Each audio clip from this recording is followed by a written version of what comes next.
Hi, my name is Elisa. Today is the 2nd of October 2018 and I'm going to explain the setup of this distillation kit. So before you set it up you have to put grease on the joints and then you twist them a bit just to keep them lubricated. Then when you're setting up you put the round bottom flask on a hot plate, touching the hot plate, and you put in the condenser, and in the tubing with the condenser you put the tube connected to the tap on the bottom part of the condenser and then the outlet onto the top and then into the sink, and you switch this on before you switch on the heating mantle. And then here you've got the collection device that then puts it into the beaker,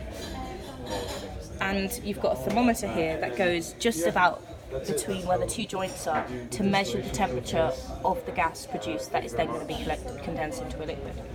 So when you put in the liquid into the round bottom flask, you take out this top part and then you use a funnel and you put the liquid in, and then you put this back in,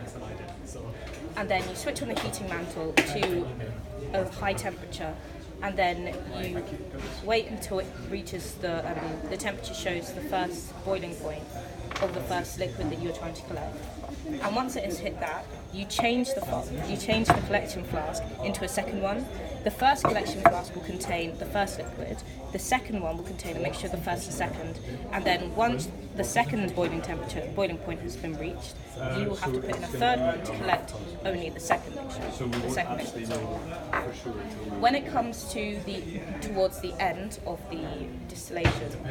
when there are around 3 to 4 milliliters of